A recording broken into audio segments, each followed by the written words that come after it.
On Foods. That's Diablo Boots, 3340 Gateway Boulevard on the east side of Save On Foods. Buy Canadian. They're terrific.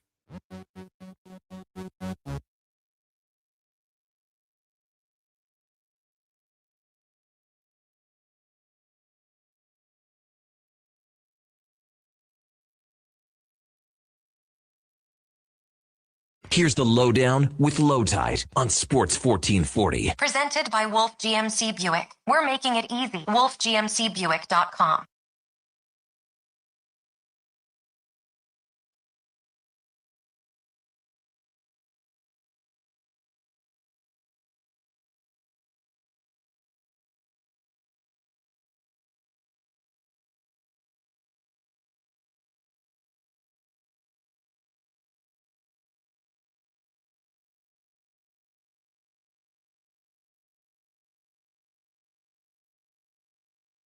Welcome to the Lowdown. Today's show, Oilers losing Calgary. Leon speaks his mind, and a good guess is change is in the air. You coaches out there, rent, don't buy. Will we see changes to the coaching staff during the Olympic break? We're going to talk about that and more today. The Lowdown is brought to you by Wolf GMC Buick. Family-owned, community-driven. We're making it easy. Visit wolfgmcbuick.com. We are live on YouTube and Sports 1440 online. We're everywhere. Sports1440.ca, iHeartRadio, Radio Player Canada. After the show, we're on Apple and Spotify podcast. We tweet it out on X. We're everywhere, man. We're on Twitter at Lowetide, at Declan Krueger, at JFenwick04, at Mac McLennan. Sorry. We've got a busy show. Everybody wants to talk about the game last night. We're going to get right to it, but first we have to do the introductions. And we don't have to. We want to. Follow her on Twitter at Mac McLennan for tweets like, can Jean do a TikTok dance like the Calogero sisters? I hope I got that right. I don't know what it means, but my daughter laughed. Ladies and gentlemen, it's Mackenzie McLennan. How are you? Hello. How are you? I am good. How are you? I'm good. So your thoughts on last night's game? Flames wanted it more. They worked harder, and Jari is confirming to be a lateral move, and everybody needs to take accountability. I think that's fair. I do also think that the starting goaltender might have been the free one they got from the Mammoth. All right. Follow him at JFenwick04 for ripping tweets like, breaking, the Bulls traded for someone tall. Ladies and gentlemen, it's Josh Fenwick. Josh Fenwick. Gershon Yabusele isn't even that tall. He's 6'7". However, the Bulls have 11 guards on their roster right now. That's so in comparison, he is tall. He's above the team average height on the Chicago Bulls. That's 2 Spud Webbs. So yeah, he's tall. Yeah. What do you think of last night's game? I loved it. I loved every second of it because Can't wipe that smile off your face. Well, so I knew when, like, basically midway through the second, I was like, oh, tomorrow is going to be rocking at work. Regardless, win, lose, like, the game should not have been close when you look at it on paper. However, the game's not played on paper. It's played on ice. And I've seen it for 3 of the 4 Battle of Alberta games this year. Obviously, the 3 that the Flames won. They come out and they play hard. You can say they played hard in the one where they got blown out, but Mackenzie Weegar gets thrown out in that one and everything. They hate the Edmonton Oilers. And they play their hardest games of the year against them. And I don't think the Oilers were ready for that. And it resulted in why everyone's saying fire Knobloch today. Man, it's wild stuff. And we'll see. I mean, keep your ears on, Josh, because you might be the first person to report it here on our air. Follow him at Declan Krueger.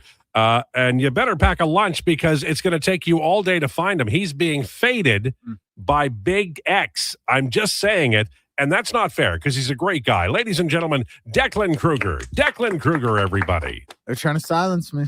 What? Look, I know 6 things about social media, but I would recommend you start a new X thingy and then tweet that you're on the old one and give people time to follow you on the new one that isn't under a cloud of suspicion. I don't know what you're doing over there. I don't know. I've already built up a pretty decent little follower base, though. How and many it's just my name. How many followers do you have? 1,700. You should have way more than that. I know. I agree. But you cannot find me on Twitter. Like, if you type my name in it, I just don't come up. You have to type in @ then my name, then click go to profile just for me to show up. I wrote this morning's intros just by typing in everybody's Twitter, and it pops right. I say JOS and I get Josh. And because I had been doing the Mac McLennan one wrong, I didn't do MAK first.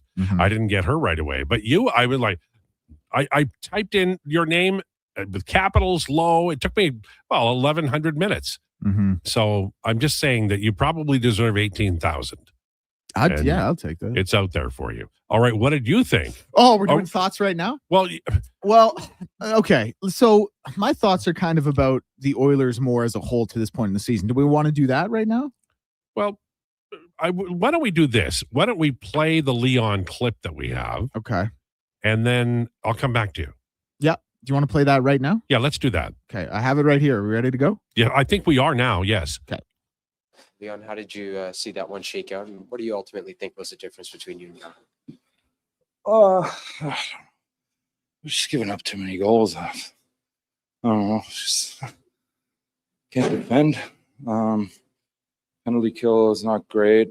But there's many things that are part of it. It's just not good enough right now. Kristen just sat here and said that he's got to be better. He's got to keep more pucks out of the net, give you guys a chance to win. I guess, what are your thoughts on that? It goes hand in hand. Like, we got to defend better. We got to make it easier on him, and then I'm sure he can be a little bit better too. It's a two-way street, but it starts with us in front of him, and then the game becomes a little bit easier for him. But I think there's saves that our goalies need to make at some point. This is a really veteran team that's played a lot of important hockey. You're 58 games or whatever you're into this season, and you're still trying to find your defensive game. Can you, have we hit some critical mass here, do you think, coming into the spring? I mean, yeah, absolutely. Like, we're,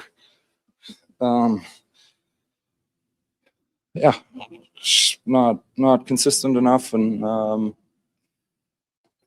it just leaks too hard, to just like lollygag through games and try to get winning streaks going. And you need everybody. It starts with coaches, like everybody. Like, you're never going to win if you have 4 or 5 guys going, and it starts at the top. We can be better. Our leaders can be better, and we'll take the break and regroup. Do you think that stems from the fact that you guys have had so much success over the last couple of years that maybe? No, we're a different team. We're not the same team. Like, we're not as good right now. We're not even close. Like, we need to understand that. Like, it's time. Obviously, there's a break now, but when we come back, we gotta get going. On Draisaitl, a very poignant moment there. Great questions and fabulous answers. Really gives us a key to the highway and what that organization and the locker room is thinking. And I loved his line about we're a different team. Interjected that, I think, with some passion. And I believe that there's a little bit of a sense here of it's go time. Back to you, Declan, your thoughts on the overview of the team. So we posted a clip, a couple days ago where I said the Oilers wouldn't get out of the Western Conference this year, which I don't really think is a hot take with how good those teams in the Central look. And, some of the comments, obviously people defending their team, but it's along the lines of same story every year. Like, they'll flip the switch in the playoffs. Like, your words will be sweet when they eat them. And first of all, like, I'm a fan, so I'd be happy to eat those words. And maybe they will, and that's all great. But Leon, he just said it right there. Like, this is not the same team. It's not even close. This team would not be a top 3 team in the Atlantic. This team would not be a top 3 team in the Metro. This team would not be a top 3 team in the Central. This team wouldn't be a playoff team in the East and is barely a playoff team right now in the West in the weak Pacific Division. They're 1 point up on Seattle with 2 games in hand, despite having 1 more loss and one more win than them. Utah, who sits there at 64 points as well with a game in hand, they have 3 more wins and 3 less losses. Anaheim, who sits 1 point behind them, 3 more wins, 4 less losses, 2 games in hand, all because of the Bettman loser point. The Oilers sit where they do. Like, yes, maybe things do get flipped and maybe, the switch does get turned on and this team shows their veteran playoff experience, but it is not the same team. And I have never once to this point in the season thought that that Chris Knobloch was really on the hot seat. But hearing Leon's comments and seeing some of the, lack of accountability issues with Matthias Janmark's ice time and pulling Manji for his turnover the other night, and then, turning like Curtis Lazaro, I thought played fine last night. Under 5 minutes of ice time. Like, these are all things that boil up and couple up. And we're not like, it's 60 games into the season. It's not 10 or 15 or 20. It's almost 60 games into the season at the Olympic break, and you have a losing record. I have the numbers right here. You're 15-14 at home. You're 13-16 on the road. You have a +4 goal differential. Like, nothing about any of it is good enough. The 2 saving graces are obviously Leon and Connor, but it's a different team from the past 2 years. I know the core is there, but it is a different team, and nothing we have seen lends me to believe that they're just going to flip a switch and figure it out come playoff time. Okay. By the way, Bagged Milk will join us at 1 o'clock today, and we'll get his opinion on those things. I think those are all great points by all three of you. Do you, Mackenzie, or Josh want to chime in now? And then I'm going to give my little spiel. I think the PK is really like a lot of the penalty killers were traded away, and then there's not enough trust in who's on the kill right now to have it be successful. And that is like, I feel like a big root is just the trust in the middle 6 to bottom 6 players. I think that's fair. And I'm going to talk about that in a second. I agree with you. What my main takeaway yesterday was watching the Flames 4th line. I went, man, bet the Oilers really wish they had that, because Pospisil, he was out there, he was hitting. Even like the 3rd line, Gridden, who shout out to him, absolute dog yesterday, everywhere on the ice. He was hitting, he was involved in every play. He was getting his stick on the puck. All these things, like watching how hard the bottom of the Flames played, the bottom half, the less skilled part of the team essentially played. I was like, the Oilers have never looked like that all season. And you're getting outworked by a team that is, again, on paper, worse than you by all metrics. Calgary looked great last night, and the Oilers did not. There's no doubt about that. All right. Let's start here. Let's start with how the Edmonton Oilers operate and how you can tell where things are coming from. When Ken Holland took over as general manager in the spring of 2019, I believe it was April, the word cloud over media and fans online and at radio stations didn't project Philip Broberg as anything at all. Afterwards, after Holland arrived, Philip Broberg became bold 55 font in that word cloud. And it became very obvious the Edmonton Oilers were going to make a move and draft Philip Broberg. Now, they did everything they could to dash his career after they drafted him, but Ken Holland here in the spring of 2019 was going to draft Philip Broberg, no doubt about it. So we go through the years and the years and the years and make 2 Stanley Cup finals, and they have a terrible homestand, really bad, and then they play poorly against Calgary. And not a lot was said about coaching changes until extremely recently. I mean, maybe the last 36 hours. There's something happening today with the Oilers. It's the coaching staff, and one suspects there will be changes. The Oilers may just flush an assistant like Brad Stewart, but it's possible this goes higher. Maybe we see Paul Coffey here. Maybe we see Craig McTavish. Who knows? But there's a real danger in doing this in season. And I understand the team hasn't played well, but it doesn't always work in the off season. But it is extremely dangerous to make these kinds of tweaks during the regular year. The Oilers are not perfect when it comes to changing out coaches, either head coaches or assistant coaches. When they let Charlie Huddy go so they could keep Kelly Buchberger would be an example I think that longtime Edmonton Oilers fans are aware of. one of the things that happens in a moment like this where there's frustration, and I think it goes from the fan base to the players, obviously, to management, to coaches, to the owner. But one of the things that happens is someone needs to be used as a reason for poor play. This is the problem. Do you remember when Paul Coffey was ousted from the coaching staff after the Stanley Cup final? And you heard a lot of innuendo and some actual words out loud about Coffey being stubborn and making mistakes in the pairings and deployment. And that's what happened. Paul Coffey was the problem. Now there's a new answer. The problem with that is Paul Coffey may have been the problem. We don't know internally what the issues were. But the problem is you develop a past. And the Edmonton Oilers, their past is hiring somebody that is known well in the organization and then getting frustrated and making moves like this. I watched a lot of sports in my life. Losing teams do things for reasons other than winning hockey games. So frustration boils over. You had a poor homestand. You played poorly last night in Calgary. But is this the time that you go out and make a change like this?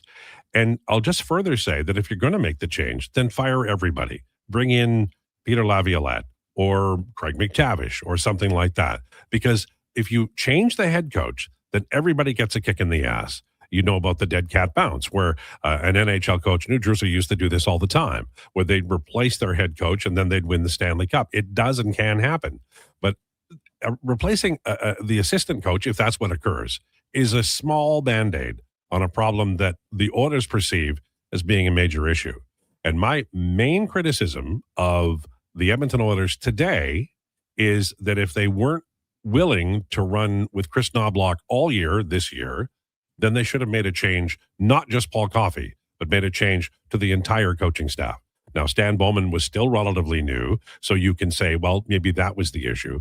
But if you're going to make a change, make it for not just this year, but for the next couple of years. And I don't know that they've had the time to do the due diligence, which doesn't happen often in Edmonton, because often the team hires a guy they know.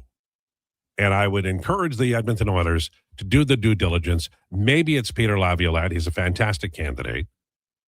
But if you're going to do this, don't do it willy-nilly, pell-mell, and halfway. Make the move. And I would further say that it really feels to me, from somebody who's observed the Edmonton Oilers since 1979, that this is a little bit of out of nowhere. It wasn't long ago that this team was looking at changes that they could make, tweaks that they could make, and now we're under a cloud of waiting for a change in the coaching staff, maybe not the head coach. And I will further say to you what I wrote in my Athletic article yesterday. The Edmonton Oilers, with Leon Draisaitl and Connor McDavid on the ice at 5-on-5, are at 52%. With Connor solo, they're at 52%. With Leon solo, they're at 57%. Everybody else at 5-on-5 is 35%. If the Edmonton Oilers don't want to fire their coaches, and they do want to win hockey games, the third and fourth line have to be the number one issues. Move Ryan Nugent-Hopkins to the third line. Keep the Szymanski kid around over a lot of other guys. And here's another idea. Curtis Lazar and Trent Frederick are starting to gain some torque on the fourth line. Don't bench them. Don't healthy scratch them. Play them. Because if they can do that now on the third and fourth line, or at least when we come back from the Olympic break, there's every chance this team will have a pretty damn good fourth line. Something similar to what Josh just talked about that exists in the Calgary Flames bench, and they're doing very well. Frederick is coming around. I'm pretty sure of it. Lazar is healthy and looking good. Find another winger who can play with him, and I don't think it's Matthias Janmark. I think the aging and injury have caught up to him. And maybe it does require a new coach. But I'll tell you, I always get a little suspicious when these things arrive suddenly, like Philip Broberg's name in the word cloud in the spring of 2019, and firing somebody from the coaching staff in 2026. This is the Lowdown with Lowetide on Sports 1440 and YouTube. Your game day feast better with Papa John's. Create a mouth-watering pizza lineup with buffalo chicken, all the meats, the works, ultimate pepperoni, or create your own pizza possibilities. Now through Sunday, February 8th, get 25% off pizzas at regular menu price with the promo code BIGGAME at any location in Alberta. Order at papajohns.ca or on the Papa John's app with promo code BIGGAME. Better ingredients, better pizza. Papa John's. Okay, and that's another goal for Canada. You know what would be even better than winning gold? Okay, I'll bite. Winning a gold medal made of Wilhock beef jerky. Athletes do get hungry, and they could use a snack on the podium. I think I'll start a petition. Really? No. Now pass the Wilhock and turn up the games. For a truly Canadian snack to cheer on our truly Canadian athletes, you need Wilhock beef jerky. Made with Alberta pride right here in Leduc. Get the Lowdown with Lowetide. Weekdays from noon to 2 on Sports 1440. He's seen it all and then some. From stats to stories, he breaks it down like no one else. Proud to be Edmonton's sports leader. Sports 1440. Friday night calls for family fun that's second to none, starting with a big party. And tomorrow at Rogers Place, it's Oil Kings mascot Louie's birthday bash, presented by Bloom Benefits. Edmonton faces the Moose Jaw Warriors. Local mascots will be in the house for Louie's big day, and every fan in attendance gets a card for their chance to win a fun Louie prize. Plus, score Calmont Kids food combos for $10 or less. The value is lion-sized. Oil Kings, Warriors, Louie's birthday bash, 7 p.m. tomorrow. Great seats at Rogers Place start at only $20 at oilkings.ca. You wanted local sports on weekends. Saturday mornings at 9, check out the Saturday Sports Setup, where we'll tee up what's happening on the weekend sports scene. Tune in Saturday morning at 9 on Sports 1440. Wondering what to get your sweetheart this Valentine's Day? How about the gift of... From Metal Supermarkets. They sell it, cut it, and bend it fast. Nothing says love like a sheet of solid steel to last a lifetime, just like your affection. Or you could do the old box of chocolate thing. So predictable. Be better. Metal Supermarkets, the local convenience stores for Southside, West End, metalsupermarkets.com.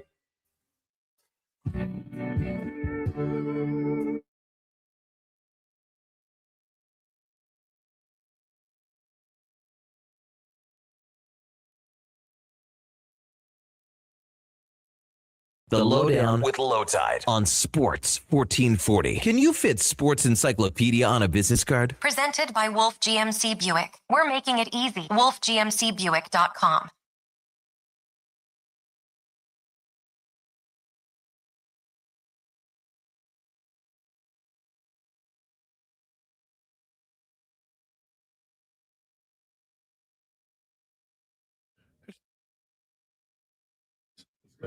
There you go.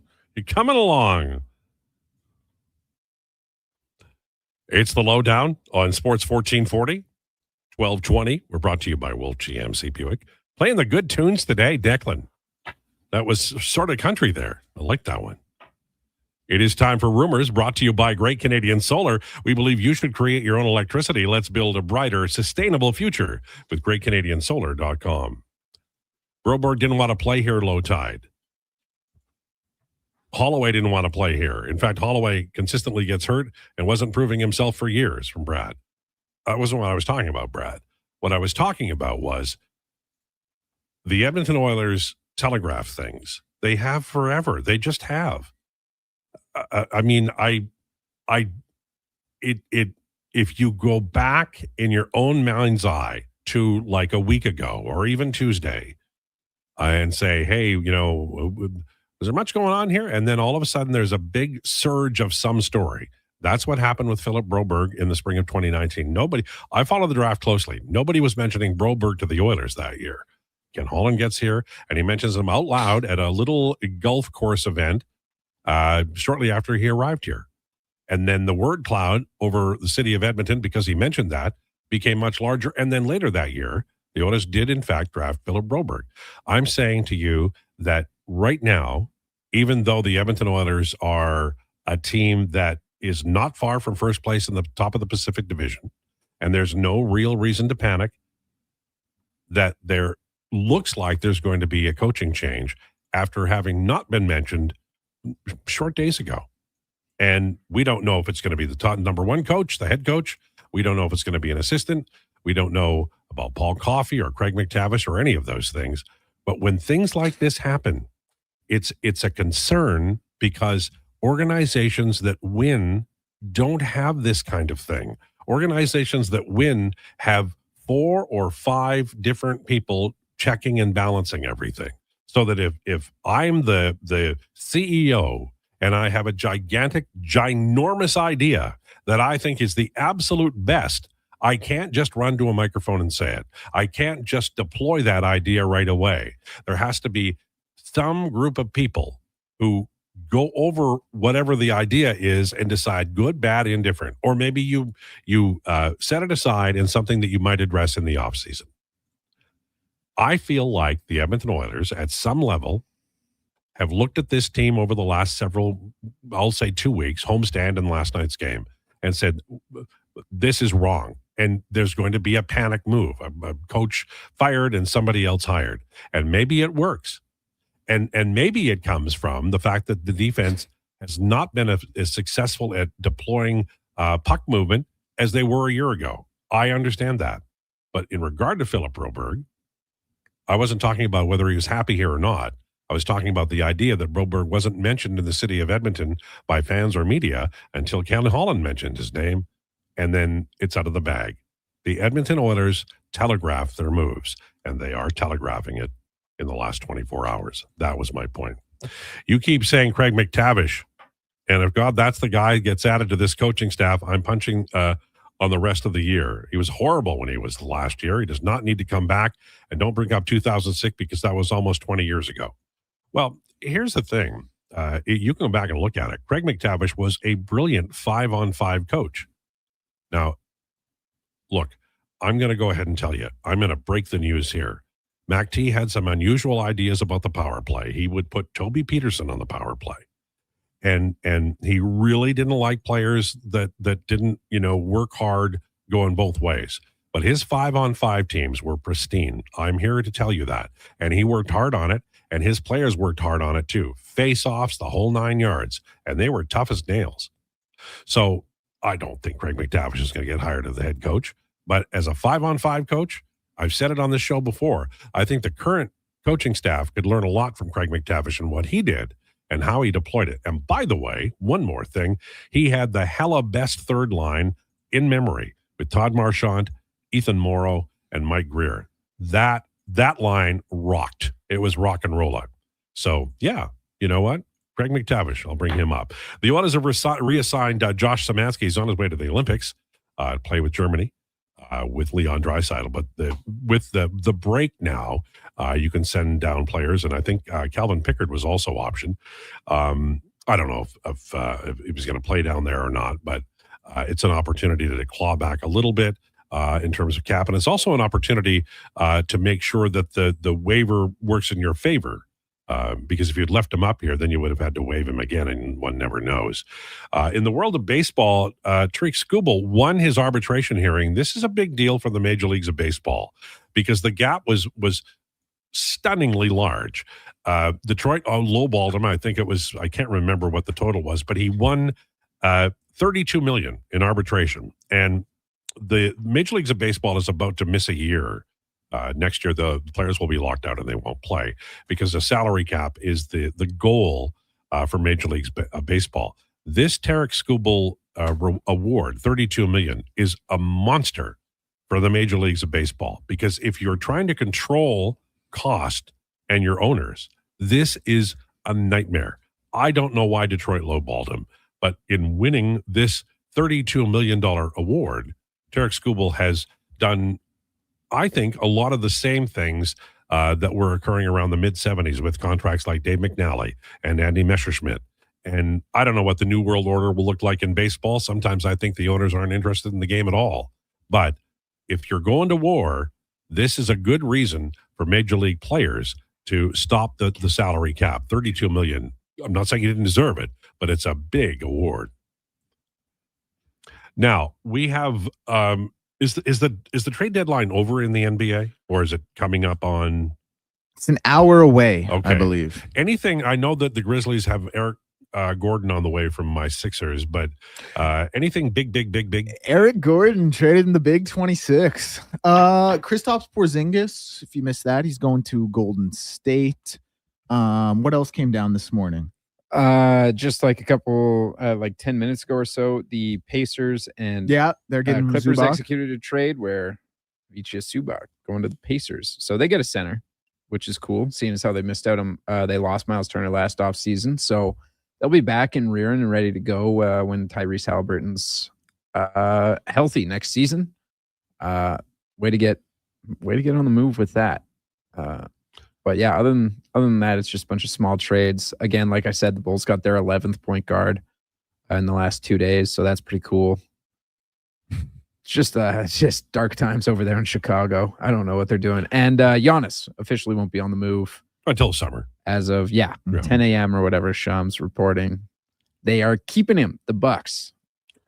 Yeah, Jose Alvarado.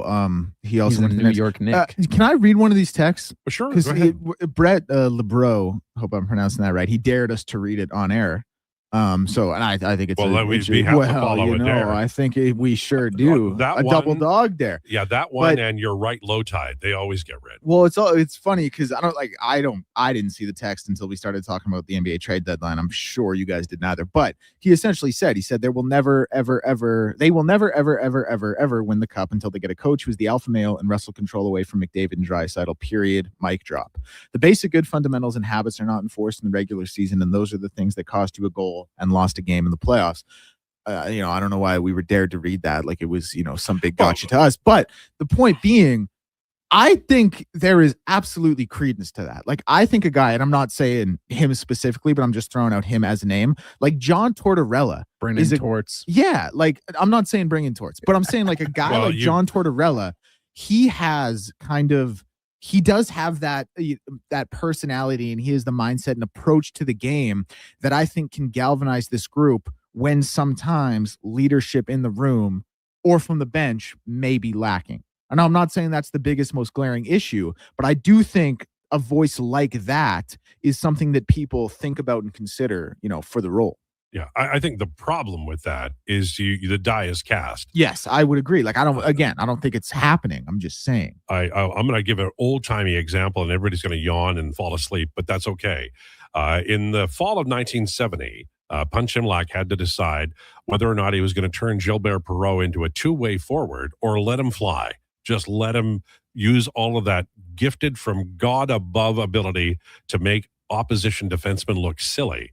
And he chose to let him go. And he found Don Luce, who could play on the checking line, and the Sabres damn near won the Stanley Cup. It was one of the greatest coaching jobs in the history of the game. Now, with the Edmonton Oilers, they have such depth at center. It's such an advantage that, Leon Draisaitl is a hell of a two-way player. Now, he doesn't always play, as disciplined as you want him to, and I'm sure he would say that's the case as he tightens up as he gets to the playoffs. Connor McDavid's best way of being a good defensive player is by playing 200 feet from his own net. But if you want to hire a coach and turn Connor McDavid into a plumber, then you fill your hat, but know that this is the last contract he'll sign here, and that your team will have to use McDavid less because you have to roll four lines, you have to be tough, you have to take penalties, you have to be a better penalty killer, and you're not utilizing Connor McDavid or Leon Draisaitl at an optimal level. You can get those coaches; they would come here. The Mike Babcock, wherever he is, he would come here, but you would, in very short order, not have the team you wanted to. And I'll use as example Trevor Linden out in Vancouver when Mike Keenan got there, and when Keenan got to New York, and they offloaded a bunch of players too. Now, in New York, they won the Stanley Cup. I would suggest that what his best chance to win the Stanley Cup is with Connor McDavid and a coach who does not resemble John Tortorella. Good question, though. Good comment by the listener, and good comments by you too, Declan. Thank you. Like, so you don't. So you're obviously I understand everything you just said, but you're opposed to that type of voice. I think that you can bring that kind of voice in, but you've already established. You're 11 years into Connor McDavid's career. Now you're going to go, look, you lazy lout. you're going to work hard now and differently, and you're going to pay attention to the defensive side of the game. And the things we asked you to do yesterday, forget about that, Buster. You get in there, and I don't want you cheating for offense. You can do that, but it's such a sea change. You kids like to say that, right?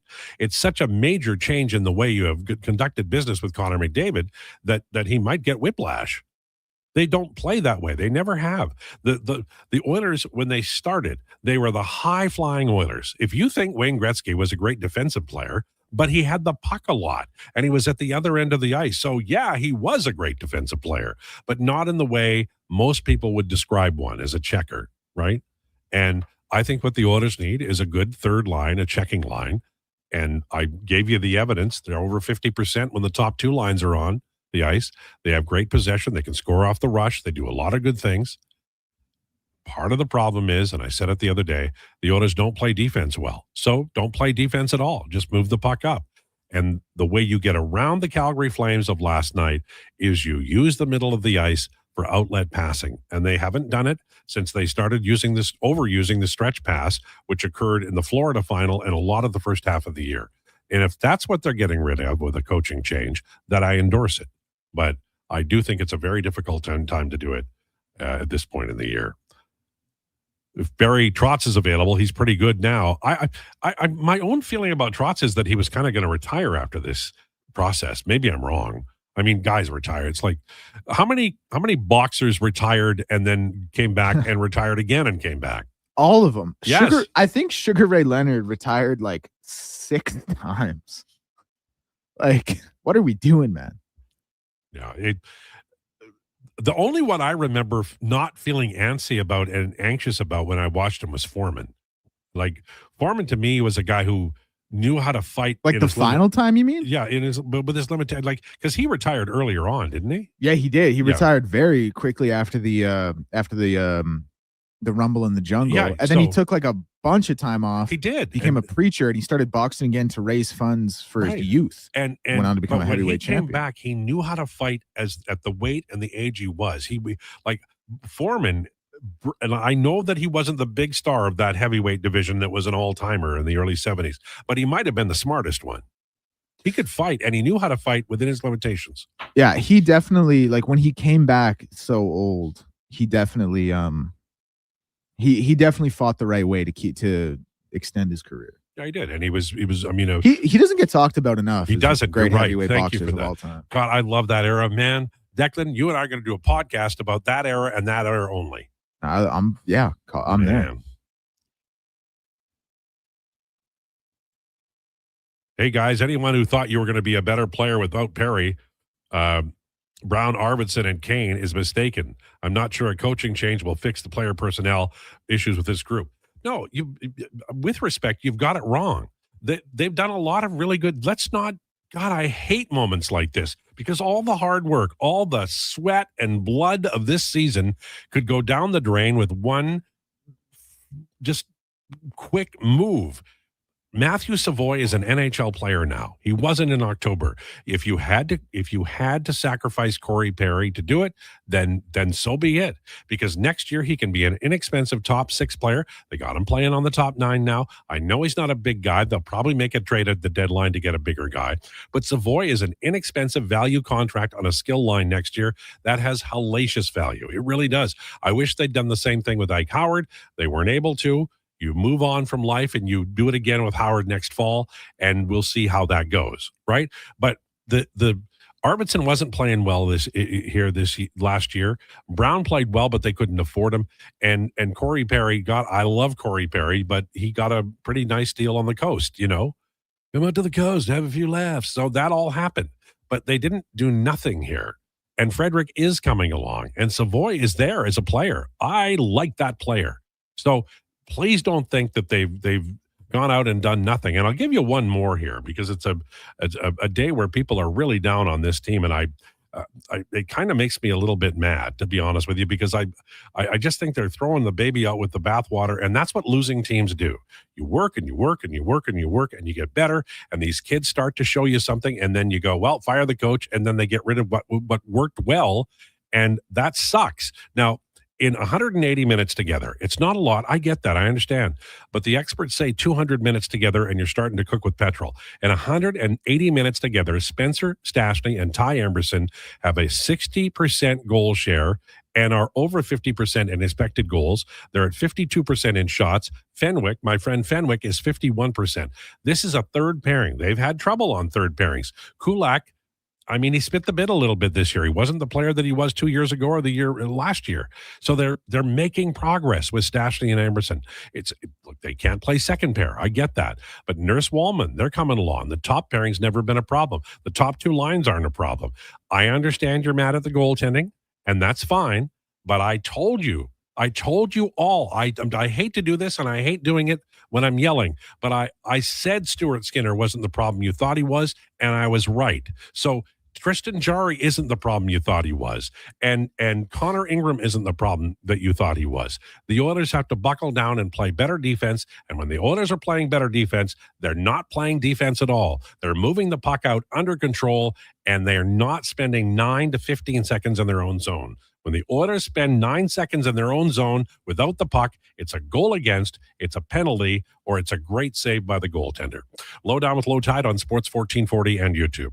For Canada's largest trade shows, the biggest names in entertainment, exhilarating sporting events, and more. And stay for the experience at the Edmonton Expo Centre. Looking for the perfect place to host your next big event? From trade shows to galas, meetings, and concerts, the Edmonton Expo Centre has the space, event expertise, and service to make your next event unforgettable. With over 522,000 square feet of flexible event space, in-house catering, and operational expertise, they bring your biggest vision to life. Learn more at EdmontonExpoCenter.com today. McValue breakfast meals are $5 plus tax every day. Get a sausage McMuffin, bagel with cream cheese product, or breakfast burrito with hash brown and small coffee, all for just $5 plus taxes. Available until 11 a.m. at Canadian restaurants. Product availability varies. Prices exclude delivery. 60 years ago, we started selling trucks as Western GMC Buick. Today, we are Wolf GMC Buick. We're still located on the corner of 184th Street and Stony Plain Road with the same ownership for over 2 decades. Our customers have trusted our family-owned, community-driven business, and for that,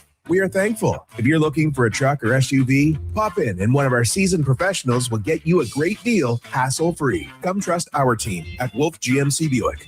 Wolf GMC Buick. We're making it easy. Hot coffee, hotter takes, and the sports stories that matter. Check out Kevin Carrions weekday mornings from 7 to 11 on Edmonton's sports leader, Sports 1440. Be part of the conversation. 833-401-1440. If you manage or lead a team, join your peers April 14th to 17th at the Banff Management Course. PA Douglas Training invites you to 3 days of immersive leadership development in beautiful Banff, Alberta. Learn how to manage conflict, motivate and influence others, strengthen teamwork and improve productivity. Proudly Canadian, PA Douglas has trained over 150,000 professionals. Registration includes 3 nights at the Banff Springs Hotel, breakfast, select meals, refreshments, and course materials. Register now at padouglas.ca.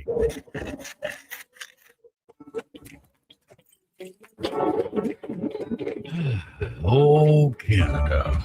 Jiffy Lube is here to keep you moving through mornings like these.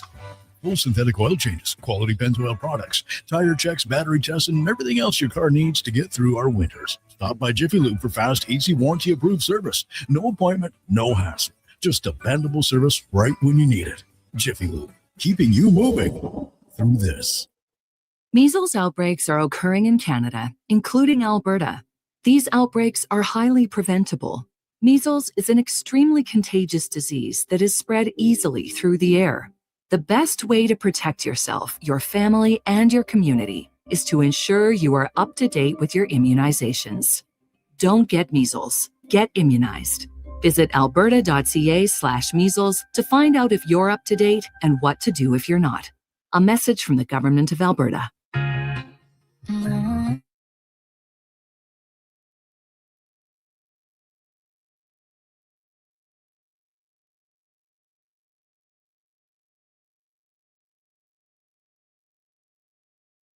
Here's the Lowdown with Lowetide on Sports 1440. Presented by Wolf GMC Buick. We're making it easy. WolfGMCBuick.com.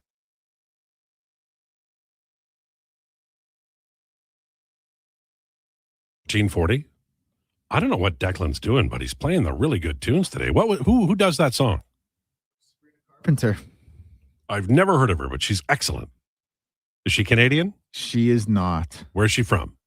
You know, if I had to guess, I would say California. Mackenzie might know. I think. I do not know, but she is besties with my girl Taylor. They do. Oh, they have a so song you're- together, and they toured together. All right. What's your favorite Taylor Swift song?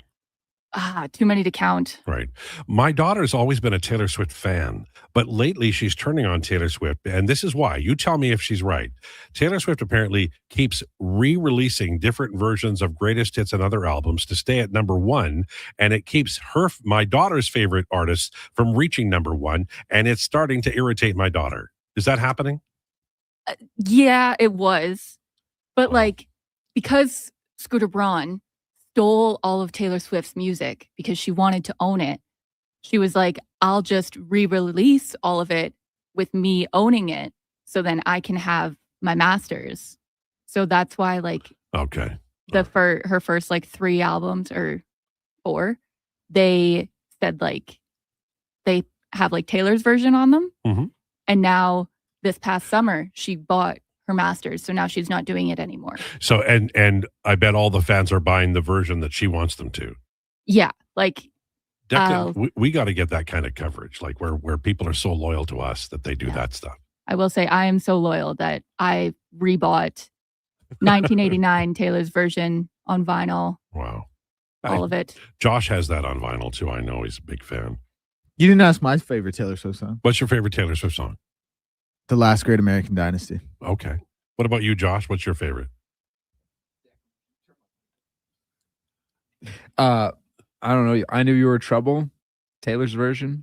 Okay. By the way, Sabrina Carpenter, she's from Quakerstown, Pennsylvania. Oh, that's where Nick Kurtz is from. Oh, The Athletics first baseman. Yeah. Big Amish, they call him. The Big Amish. Who? Yeah, I'll never forget his 4-home run game. That was amazing. I That was watching. unreal. Oh my god, unreal. I only know that one. Break It Up or whatever. What's it called? Shake It Up. Shake It Off. Shake It Off. Yeah, I know that one. I'm not a Swiftie. I'm more. Me neither. I have a little sister though. Like I like the Pretenders. The Chrissy Hind is my speed. I like her. All right, I would move Nuge to third line center and have Podkolzin and Kasperi Kapanen with him. The problem is Knobloch won't do it. He panics to go with the Glimmer Twins right away.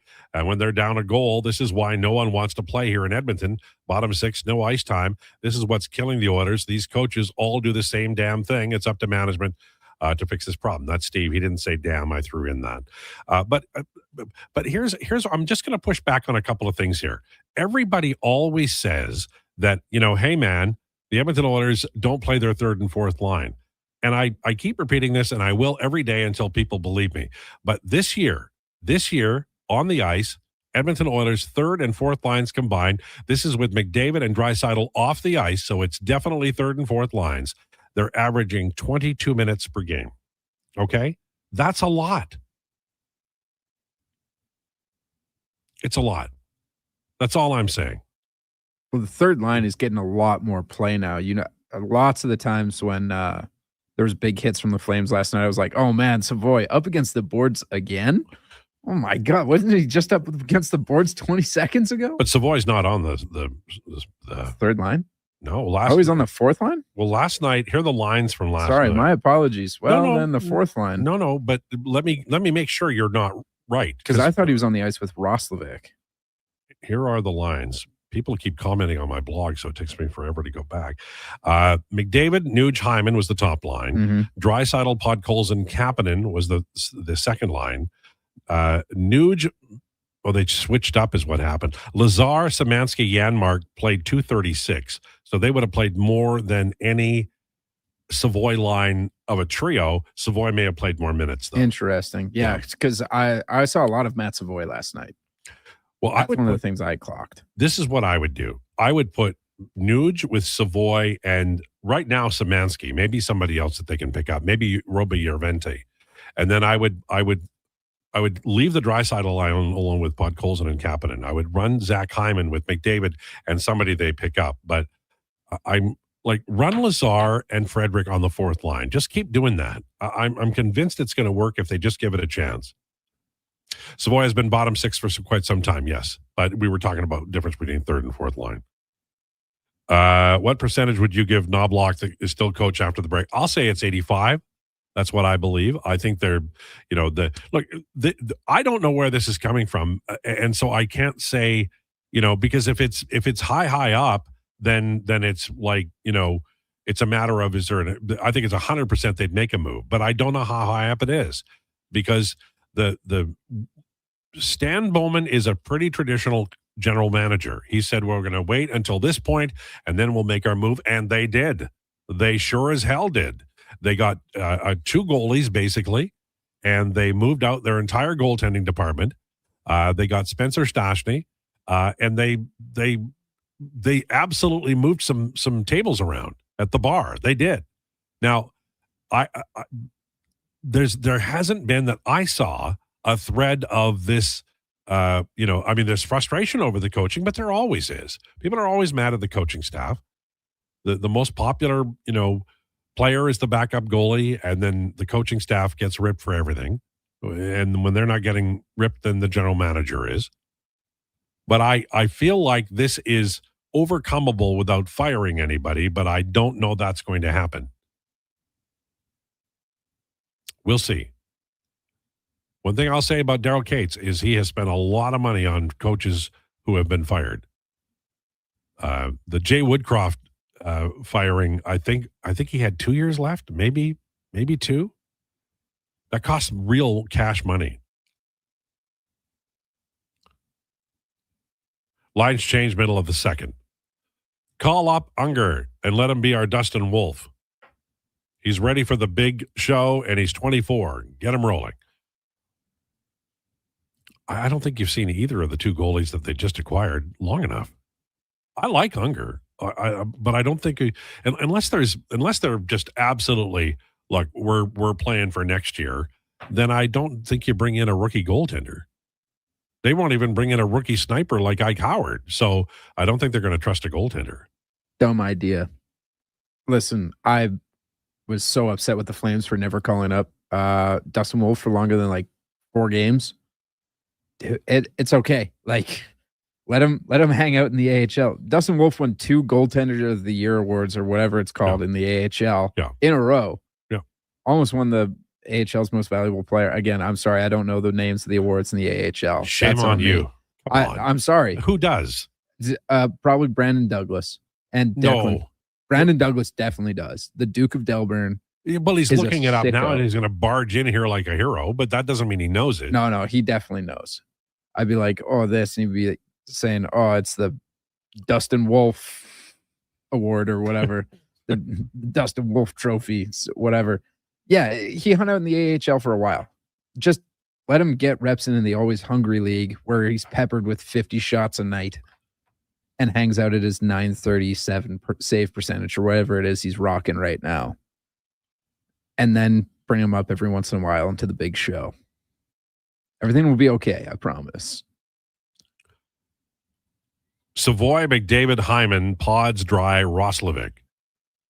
Nuge to third line center, Henrique to fourth line center. Well, I don't think Henrique is in the picture right now. I mean, like, I think he'd have to earn his. Lazar has won the fourth line center job. And I don't he and Frederick are a good fourth line. Just keep playing them. I don't know why they're healthy scratching these cats. That doesn't make any sense to me at all.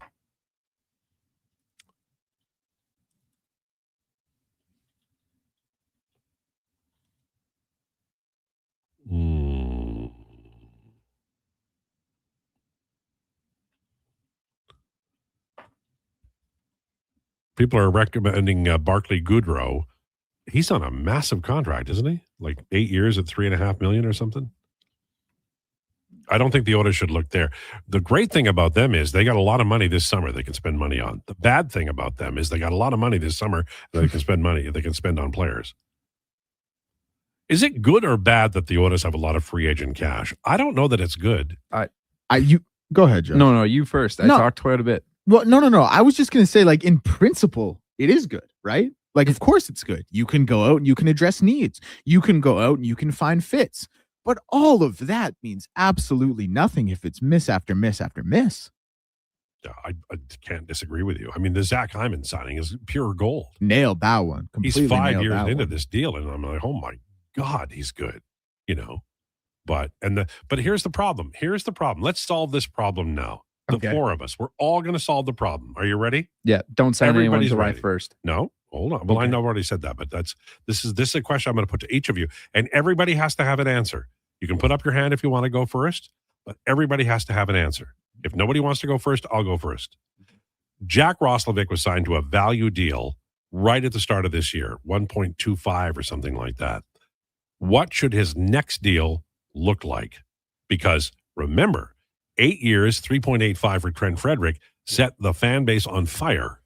Awesome contract, by the way. So what? Good value. So what are you going to, because Roslovic is 29. He can score goals from the third line. He can score. Can't outscore, but what kind of contract would you give him?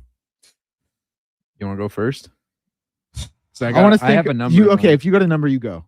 2.5 by 4. I think that's very reasonable. I would even go 3.4 times 3, but it's basically the same deal. Yeah, it's $10 million at the end of the contract, essentially. That's what I think. Yep. No, I'm with you on that. I mean, he didn't play that much for the Panthers in the postseason, but the Hurricanes. My apologies. But you're basically paying for that first 25 games, and if he turns it around right now or after the Olympic break for the Oilers, then great, because you're getting some good value. But you're probably paying for what he will be in the playoffs. Because again, I saw this clip from Jeff Merrick or something from Oilers Nation or the Sheet maybe, and he said, "I don't worry about the Oilers until the playoffs. First of all, you got to get to the playoffs. But second of all, they have this insane ability to flip the switch and just be a totally different team. So maybe Jack Roslovic, just being a part of the franchise, will have this switch that he's able to flip. And then all of a sudden, you're laughing. But that requires him being, I guess, essentially not great in this playoff run, because in this year's playoffs, because if he is, that price tag goes up. Probably to a Trent Frederick number. Yeah. All right. So I really like his game. Like, I really like Jack. I think he's a very silky player. I think he's really skilled. I like his game a lot. I don't think I think some of the numbers we're used to as fans as being like, whoa, how can we do that? Like that doesn't exist the same way or in the same capacity because of how much the cap is jumping and will continue to jump.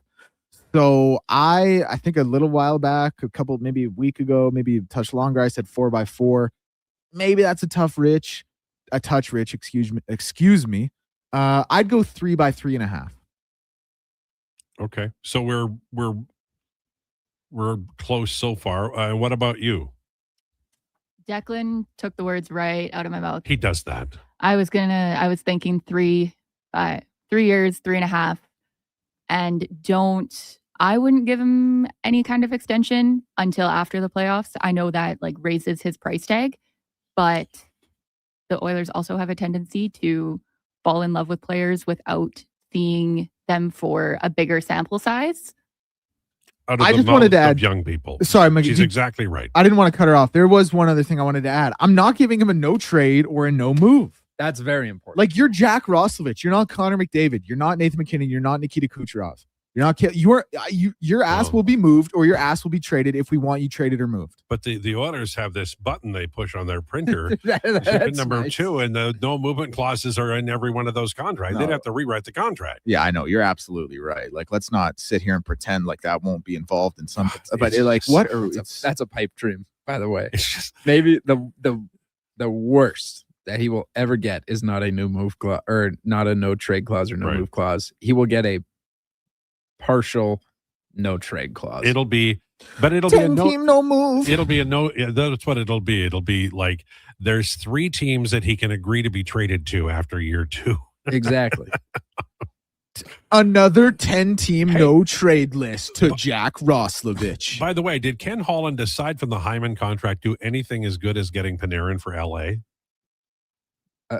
No, he sat on his hands his entire time in Edmonton. And then the second he's in LA, I mean, he did not have a great free agency, but the second there's like a big name player on the market, he goes out and gets him for Liam Greentree, a conditional third and a conditional fourth, and signs him for a 2-year extension. Like, say what you want about Artemi Panarin. That guy had 120 points 2 seasons ago. Let's be clear here, though. He was dealing with Chris Drury. Well, that this is a big factor. No. Yeah, it is. It's easy. It's like who was that like rookie GM in draft day of Jacksonville? Who's like, oh yeah, I'll give you 3 seconds for the 10th overall pick, but like that's what dealing with Chris Drury is like. Well, I'm getting mad actually. But we can agree that Greentree really sets up the room. Like it really makes it look so much. It's true. It's a love seat. The Greentree I have with beer cans all over it is a wonderful addition to the front of my living room. All right, on the way, Bagged Milk, Lowdown with Lowetide on Sports 1440 and YouTube. Time for an update with Declan Krueger. The Sports 1440 update.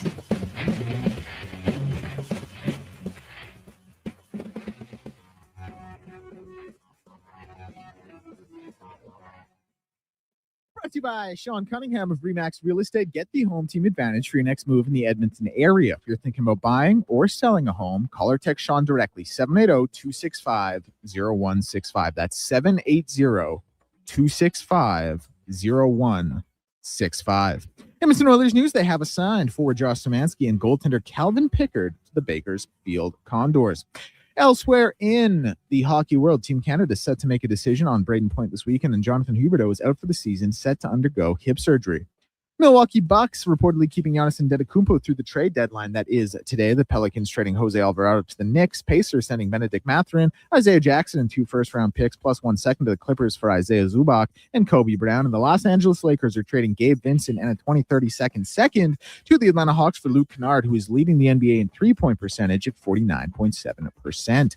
NHL schedule will get going at 5 o'clock. Pens and Sabres, Islanders and Devils, Hurricanes and Rangers, Sens and Flyers, and the Preds and the Washington Capitals. Late game, we'll see the Los Angeles Kings in Vegas to take on the Golden Knights. And in the NBA, action getting going at 5 as well with the Wizards and Pistons, Nets and Magic. Toronto playing host to the Chicago Bulls at 5:30. The line for that one currently Toronto minus 8.5. And the late game in the league, we'll see the Philadelphia 76ers in LA to take on the Lakers.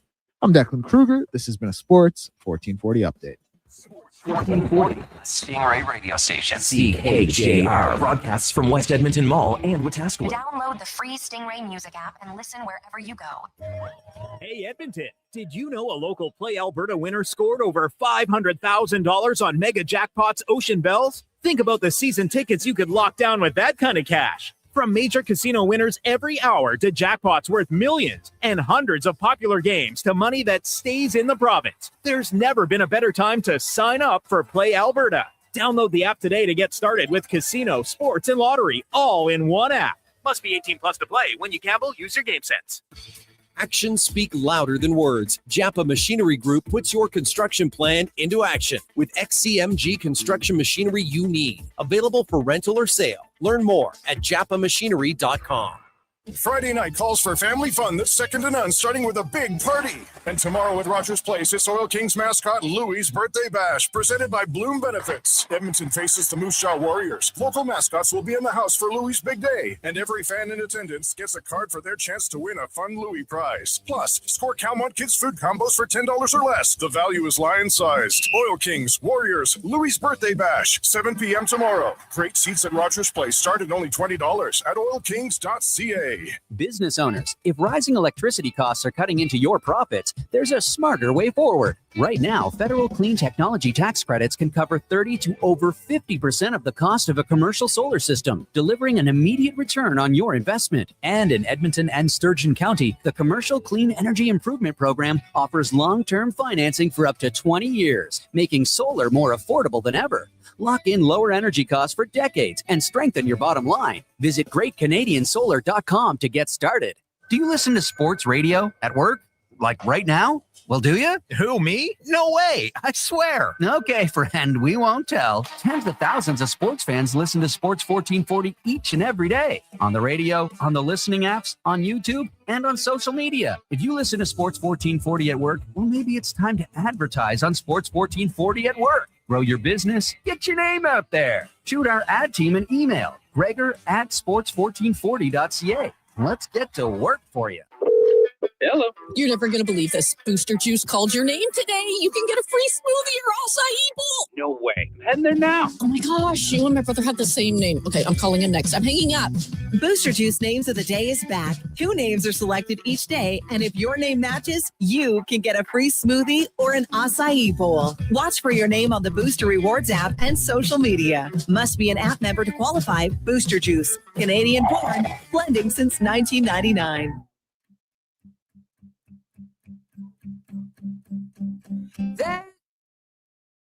The Lowdown with Lowetide on Sports 1440. Can you fit Sports Encyclopedia on a business card? Presented by Wolf GMC Buick. We're making it easy. WolfGMCBuick.com.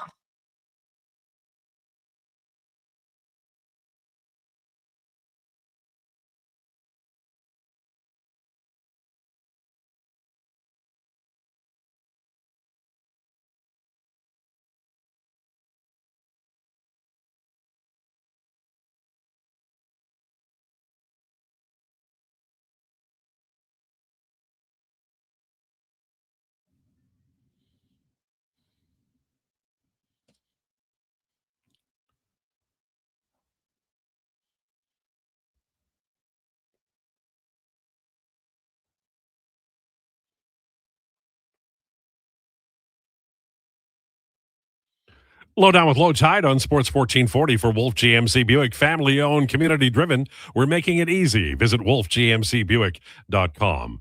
You thought we'd solved all the Oilers' problems in hour one, and we did a good job. But we need bagged milk to finish off the convo about the Edmonton Oilers after 8-game homestand that was mediocre at best, and a game against Calgary that has everybody talking about changes in the coaching staff. Never boring in Oilers Nation, and Bagged Milk joins us now to talk about it. How are you, sir? Yeah, I'm going to do my best here to try and come up with some answers, but I don't know. We might need to come up with a shaman or consult scriptures from times lost to time. I don't know what's going on here, but it's confusing and it's annoying. Oh man, that's it. Yeah, that sounds like a lot of work to me. Why don't we just let Frank make the call? Well, I don't know if we can. He's now 2 games under 500. This homestand that the Oilers just kind of blew really kind of sewered Frank's record here through January. He went from about 4 or 5 games above to now 2 below. Like, we are at dire straits here, Al. Well, that's the real crime. The Oilers are playing so poorly, they're making Frank look bad. Well, that's just it. And he's upset about it. He's disappointed. I know that he's upset about the way the last 2 games went because he obviously picked the Oilers to beat the Leafs and the Flames. And now here we are having a conversation about coaching, and we got 3 weeks to talk about it. So it'll be an interesting next couple of weeks around here, I think. It will be. I always wonder, I mentioned earlier about the word cloud around April 2019, where nobody in Edmonton was talking about Philip Broberg. And then as soon as Ken Holland got here, Philip Broberg was on constant, repeat online, in articles, everywhere, on the radio.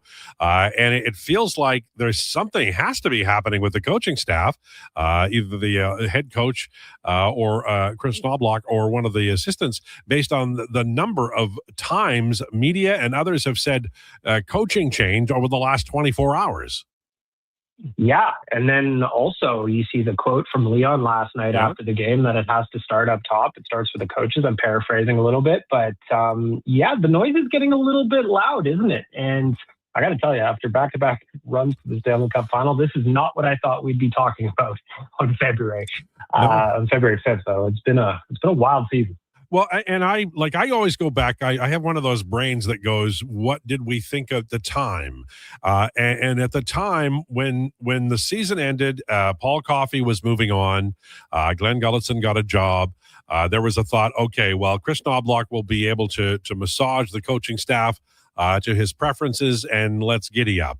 It feels like there's maybe a little bit of buyer's remorse somewhere in the halls of the Edmonton Oilers. If it's Gulletson, too bad, so sad. But is there any scenario where you could see Paul Coffey returning to this team? Well, I think, isn't his job still advisor to the owner or something? He's got one of those titles like that. I could absolutely see, with the way things have gone over the last little bit, that Mr. Cates calls and says, no, we're getting Paul Coffey back on the bench here. This team is, they're struggling to defend so mightily right now that it's confusing. And it looks like a lot of these guys haven't played together before. So that's what's so bizarre. The giveaways, the breakaways, the odd man rushes.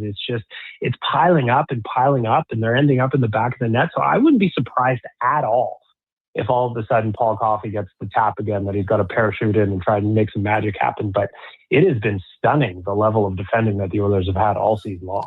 Yeah, it really has. And I think that one of the things that I remember sitting here and, saying that, Stuart Skinner isn't the problem you thought he was.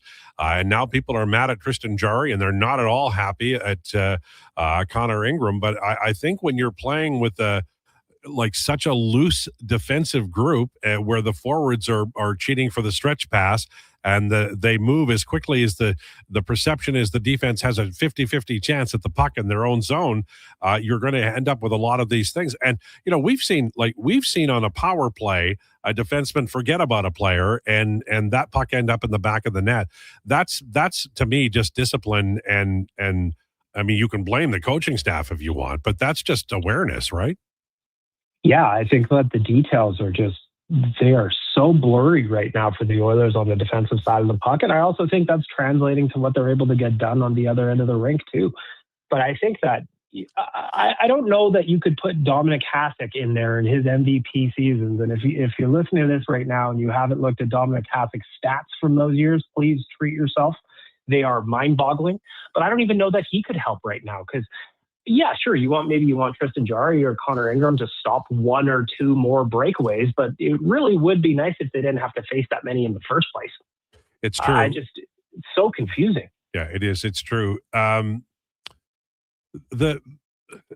feeling I get about this team right now is that they have played so much hockey, including 2 trips to the finals, and this has been a schedule that has just been condensed, so much that it eases off here when they get back from the Olympics. It's going to be a far more relaxed schedule for Edmonton. Not for everybody, but the Oilers have a reasonable schedule here to the end of the year. I'm not at all worried about them making the playoffs. I think they could win the Pacific Division.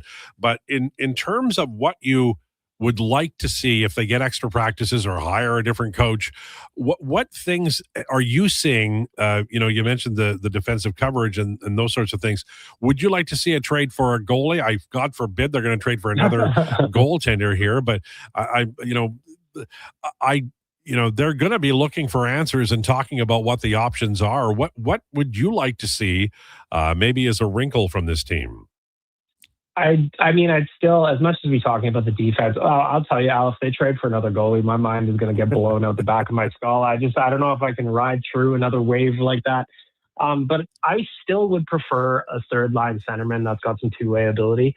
I would love to keep the first line of Connor McDavid, Nugent Hopkins, and Hyman together as best as possible. They have such good chemistry as a trio, and yeah, maybe a little bit slow the last handful of games, but long term, over the long haul, we know that those three are going to produce together.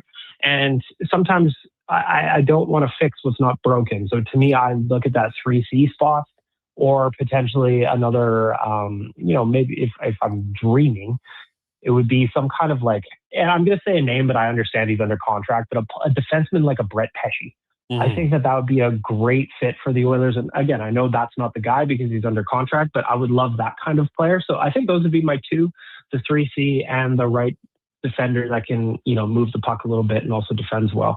Now, can they get that done? I don't know. We're very, very close to the salary cap, as everyone knows, but at the same point, we also didn't expect the Matthias Ekholm trade a couple of years ago when the Oilers were just as tight up against the cap. So Dan Bowman's got his work to do. I think that it would be fascinating to look at the whiteboard in his office to see where he thinks the holes are on this roster.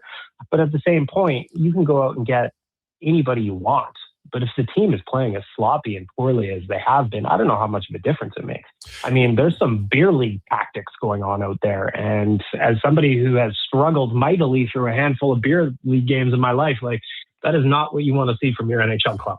Yeah, that's, it's because they can play better, right? That's part of the problem here is this is a team that has, elite talent and like you don't have to be Hasek. You just have to, keep them in the game, and they'll find a way to get enough. And maybe that's it. Maybe the McDavid line is a little bit off, and maybe that's the difference, that they just are not getting the kind of Herculean effort in terms of points from McDavid's line. Yeah, I think so too. And I think maybe there's some confidence at play when things start going their way, and they got to kind of work through that. But you said it. I think the frustration is that we saw them go on a tear in December before Christmas, and you go, okay, this is the Oilers. This is the team that we've expected to watch all season. Here they are. They're back. And we haven't gotten that much since. A couple of pockets here and there, but it's been very frustrating to watch the inconsistencies with this team, and especially just blowing opportunities like this week. You get the Leafs on the second half of a back-to-back, and then you're down in Calgary, and the Flames are down and out mostly on this season already. And just to blow those two the way they did both games is just so frustrating. So I think it's going to be a long 3 weeks for us here, Al. We're going to be circling the same topics, I'm thinking, plenty of times over that run. And we'll see what happens. But with the trade deadline shortly after the Olympic break, I think we're going to get some action here. And I think that Stan Bowman's going to try and put a little bit more of his stamp on this team, even though this is his roster. All right. Based on comments that I've gotten about this conversation we've had, this is what you need to do at the end of the day. Are you ready? I'm ready. You need to go home. You need to grab yourself a beer and some dog treats. You need to take Frank out on the deck or the stoop or the stairs, and you need to have a heart-to-heart with him and tell him that he is loved in Edmonton and people are worried about him, and then give him a big hug. You know what? I can do that. I think that my guy needs a pep talk. These last two losses have been rough on him. He hasn't been, you know what, Al, this is the 8th season we've done Frank's picks, and he has never once finished under 500. So this is very jarring for the guy. He thinks he's older and wiser now, and you thought that would translate into the results. But I think that's great advice. I'll make sure to take him on a nice walk. It's beautiful in the city today. Let him sniff around, a couple of treats, and then, we're going to have a heart-to-heart. We're going to get him back on the rails here. Yeah. Well, tell Frank sometimes older and wiser doesn't come, but older and angrier and louder does. So he can look forward to that. That I can co-sign for a fact. The older I get, the saltier I am. Thanks, man. Appreciate it. Thanks, Al. There you go. Bag milk, Oilers Nation. Lowetide Coffee only comes back as head coach, original 6. Well, I mean, if they are in fact looking to make changes, there's a limited pool of talent because this is the middle of the year. So I think there are a few guys. Laviolette would be available. I keep mentioning McTavish because people get angry when I do, but I think I don't know if he has any interest in coaching, but this team needs 5-on-5 help. And Mac T, blindfolded, thrown out of an airplane without a parachute, could help you 5-on-5. So there's that. But I mean, who knows? Who knows if Coffey's coming back? Who knows what's happening? I think McDavid has to trust the bottom 6 guys more and give them more opportunities because we all know who runs this team. There's 22 minutes 5-on-5 per game that doesn't belong to McDavid or Draisaitl. Folks, that's a lot. That really, you can do 13 and 9. You can do whatever you want, but there's 22 minutes. That's a lot at 5-on-5. Because there's power play time and penalty killing time and all of that. It's about 50 minutes. 22% is a lot, or 22 minutes is a lot. They're just not performing well. And the guys who aren't performing well are the guys that have been signed and have no movement clauses and are here for years. Josh Szymanski has outplayed pretty damn near every winger on this team on the 3rd and 4th line since he got here on January 26th. Szymanski's a kid from Germany, barely in the North American game. Fantastic in the AHL, looking good here, but holy Hannibals. There's some veterans making big money who need to look in the mirror here over the break. All right, 116.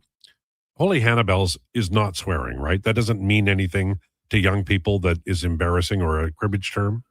Oh, I think you're good. All right. It could be bridge, though. I'm not much of a bridge player. So my daughter laughed and mocked me the other day when she said she needed to go somewhere. And I said, well, you just use Shank's ponies. Do you know what Shank's ponies are? I don't. I wish I had a creative, joke. That's your feet. Like you're taking Shank's ponies. That means you're walking. Come on. What are we doing here? Right. Not everything needs a nickname. Josh has already taken the break. He's taking his headphones off. Lowdown with Lowetide on Sports 1440 and YouTube. 60 years ago, we started selling trucks as Western GMC Buick. Today, we are Wolf GMC Buick. We're still located on the corner of 184th Street and Stony Plain Road with the same ownership for over 2 decades. Our customers have trusted our family-owned, community-driven business. And for that, we are thankful. If you're looking for a truck or SUV, pop in and one of our seasoned professionals will get you a great deal, hassle-free. Come trust our team at Wolf GMC Buick. Wolf GMC Buick. We're making it easy. Bringing every project to life requires the right team. By joining the Japa Machinery Group service or sales teams, you can be part of setting a new industry standard. Celebrating a legacy of excellence with Japa. Learn more at japamachinery.com.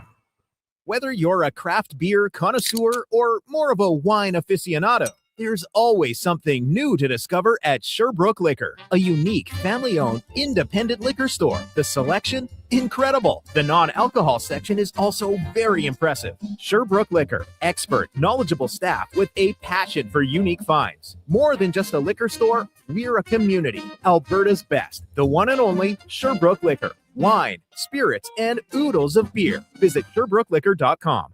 Junior Prospects Hockey League's 4th season is underway. The JPHL offers elite athletic and academic opportunities across multiple AAA divisions. With over 55 teams, the JPHL is redefining the family experience by making elite hockey financially accessible. All games are broadcast live on Silent Ice TV, featuring a showcase-style schedule and competitive matchups. Learn why the JPHL is Western Canada's fastest-growing elite hockey development stream at JuniorProspectsHockeyLeague.com. Shoulder pain. It can make even the simplest things like reaching up, lifting a bag, brushing your teeth, or sleeping frustrating. Rotator cuff strains, impingement, arthritis, they're some of the most common issues we treat every day. I'm Grant Fedoruk, and at Leading Edge Physio, our team brings postgraduate training, evidence-based technology, and just the right amount of humor and humility to help you feel better. Because we never forget the most important part, the gratitude we feel for every patient who allows us the opportunity to care for them. Because life shouldn't hurt. When it does, leadingedgephysio.com.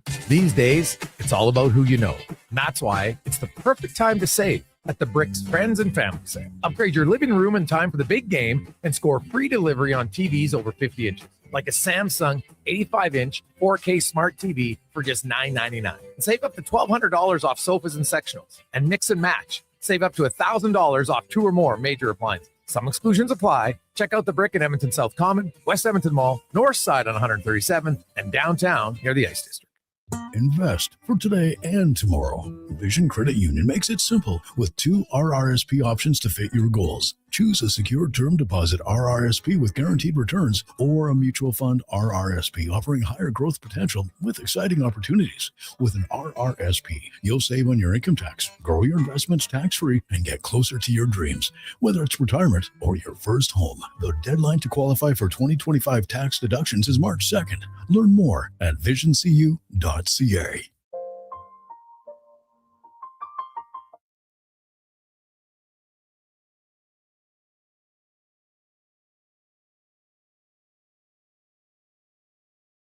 Here's the Lowdown with Lowetide on Sports 1440. Presented by Wolf GMC Buick. We're making it easy. WolfGMCBuick.com.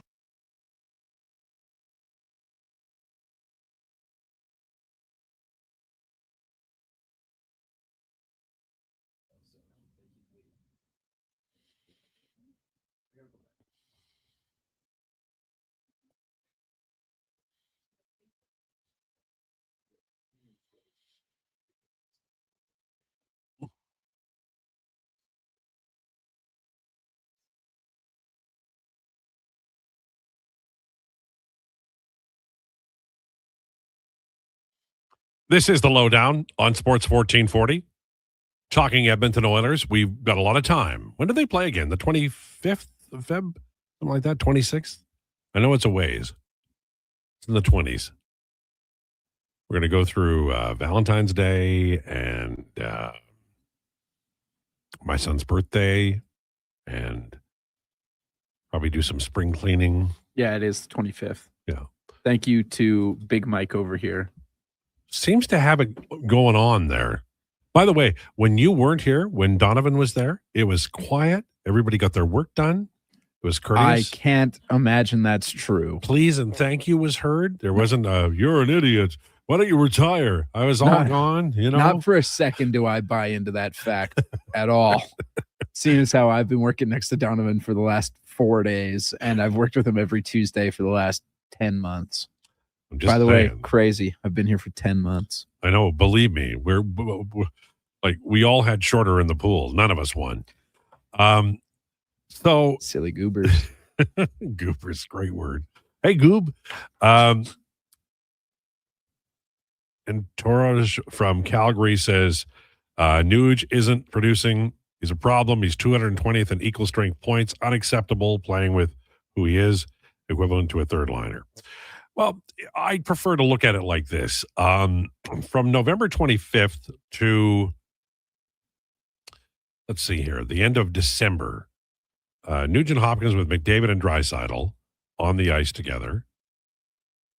They had a goal share at 5-on-5 of 67%. They were scoring 4.12 goals per 60. That was in 145 minutes. That's as good as it gets. You know, maybe he wasn't getting points, but he was sure contributing to scoring and outscoring. And that's really all that you know, that's really all that you want. You don't necessarily worry too much about individual scoring if the line is doing well. And Nuge is a really good two-way player. Now, if we move to the next segment, which is January 1st to, I've got to the 22nd, 109 minutes together, and they were at 45% goal share and 2.75, so it's backed off. Now, if we extend that to go from January 1st to last night's game, it'll be a wider sample size. It's 153 minutes. And during those 153 minutes, during the heart of the winter, they had 2.74 goals per 60 and 44% goal share. So they were getting less production and getting outscored far more often.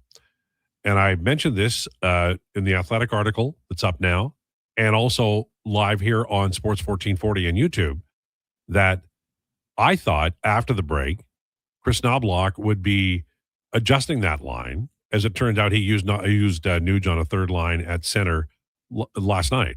So I think that you can look for that. But in hockey today, used to be lines would roll together forever.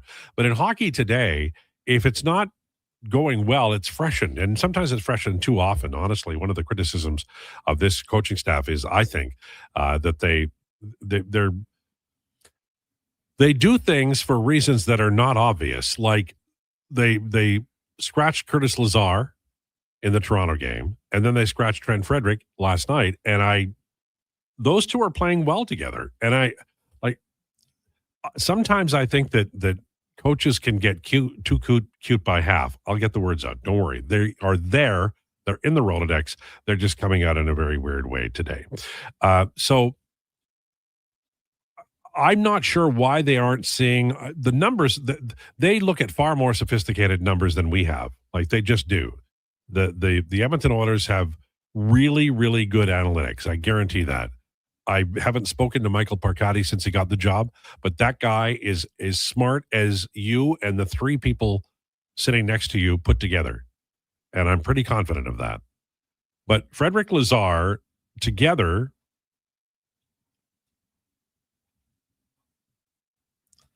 they're finding something, and it's too small to brag about, but you could sure play them. I mean, I think they should play. I think they should play together. There's no reason not to. Since the 1st of January, they have a expected goal share over 50%, 53.31. And they're the fourth line. You're not going to get a lot of goals from them. We know this. For the year, they're at 58% together on the fourth line. Just play them. Maybe you have something. Maybe you don't have to make a deal at the deadline for a depth winger. Brandon says McDavid, McMahon, Hyman, Draisaitl, Podkolzin, Kapanen, Nuge, Savoy, Roslovic, Henrique, Frederic, Lazar, Jones. I don't know if Henrique's coming back, but if he is, I like the look of that. I think Janmark is a guy who's going to find the press box. And look, he's put in I'm always going to be on Team Janmark because he's put in a lot of great minutes for this team at very low pay. But I also think that the boots might not be walking. What's happening, Josh? It's just clearing up the text line because I hate when there's a bunch of notifications. And Slurp sent in a great one. Josh joining the show has been the best thing to happen to 1440 since their existence. Wow. So I said, thanks, Slurp. Is that your dad's nickname? No. Oh. No. Dad is in here as Matt Fenwick. That's what he's in there as. Is he? And he has texted, right? He has texted every once in a while. Last text was on Saturday when I said Carmelo Anthony should not be a Hall of Famer. What did I just hear? I know. What did I just hear? I said he should not be a Hall of Famer. All right, move on, Lowetide. What do you want next? Whatever you were just talking about. Who should not be a Hall of Famer? Not important. Who? It's not important because Declan and I are going to start getting into an argument. And just say the name. And we'll Carmelo Anthony. I said he should not be a Hall of Famer. That's a hot take. I think I thought it was it is a hot take. I mean, listen, he's probably no. I'm not getting into qualified. this again. Let me just look. At he's in the Hall of Fame. He is literally in the Hall of Fame. And I remember him. He was good. No, Lowetide, like we can't even. I'm gonna go ballistic. Why do you say this? Were you not born when you played? I was born. I was alive when he was playing. He played a long time. I know he played a long time. He's 11th all time in scoring. But what else did he do? He was a 10-time All-Star. He made 6 All-NBA teams. How many of those were first-team All-NBAs? 2. 0. No, it wasn't. 2 first-team All-NBA, 4 All-Team second.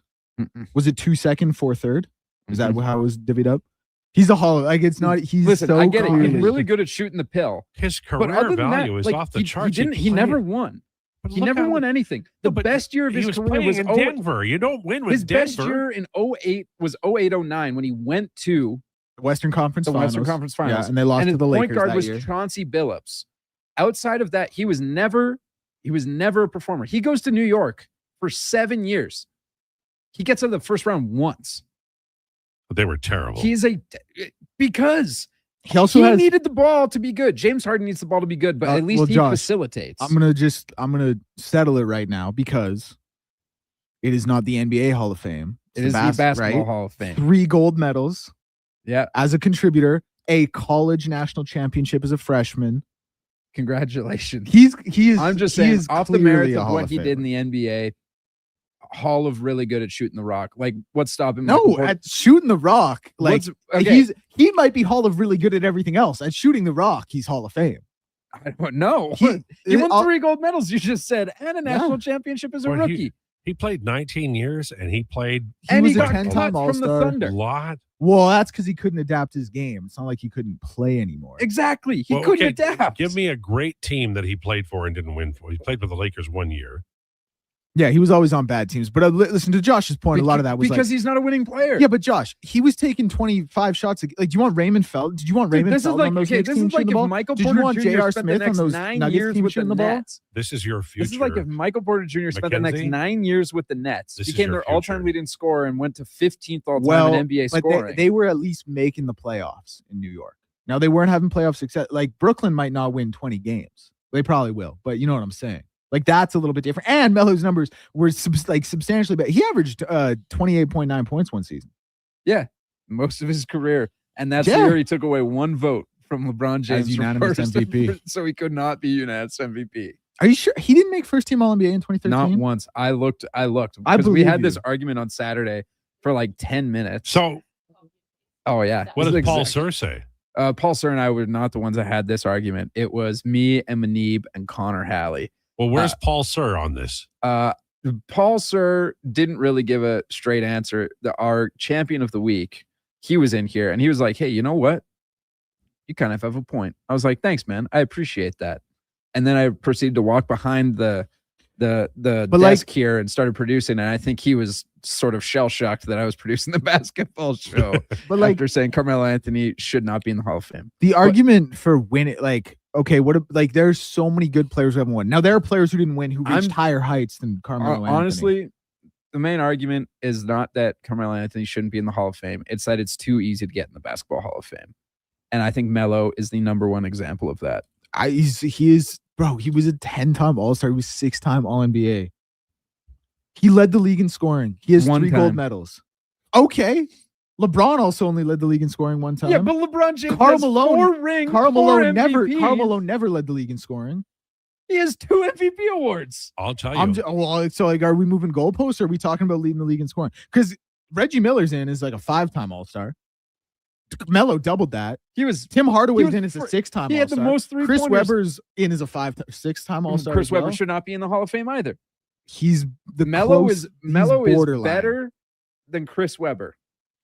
Chris Webber should not be in the Hall of Fame. Chris Webber was really, really good when I'm healthy. aware Chris Webber was Like, really, he was really good. really, really I good have when gone healthy. back and I've watched Chris Webber highlights. I'm like, man, this guy is sick. He also, in a lot of ways, changed basketball with the Fab Five I just at the want college to game. interject here and say, I caused all of this, and I'm very happy. You asked the question, and now No, I didn't Declan give and up on- I are arguing with I each knew other. there was something there, and I thought, well, hell, boys, you know. Well, you know what's really like funny about this argument is like I've never been in an argument where someone's wrong. I but know. then they I'm just aware stick to that their this guns. is a wrong take, but like, well, like also, I'm aware that it's wrong, but like, let's be real here. Look at all the other Hall of Fames in the world. It is like one guy could have like Isaiah Thomas. If he got into the Hall of Fame, I'm talking about short IT. If he got into the Hall of Fame, I'd be like, oh my God, that'd be crazy. Like that, like there's no way that guy should be in the Hall of Fame. They were both short IT, but yeah, obviously Isaiah. Yeah. I thought you were talking about Zeke, and I was about to. I two-time champ. But Derrick Rose might not be in the Hall of Fame, and that guy's an actual MVP and went to multiple conference Well, finals. but there's a His, reason. yeah, he won't be in the Hall of Fame. He'll be the But only we know MVP in the Hall of why. Fame. We Yeah, all know why, right? So, injury. Because he got you know, injured. I would say first blush, and I remember him playing. I'd say that I would put Anthony in the Hall of Fame. The first 4 years of Derrick Rose's career is more impressive than all of Carmelo Anthony's. Well, you could put him in as a peak performer, but Melo wins, I think, the entry because of he was so consistent over Derrick a long Rose time. was like my first real favorite player. He's not going to be in the Hall of Fame, but like that's also like longevity has to factor in. Well, but you could do either or. Like Sandy Koufax is in the Hall of Fame. He had a short career, a short peak of his career, but it was so good that he belongs there. Bobby Orr, same thing. You could put him in there with that. And there's also the Hank Aaron way, which is hitting 40 home runs a year from the time he was 11 till he was 60, you know. Not a bad plan. Yeah. That's the best plan. All right. Okay.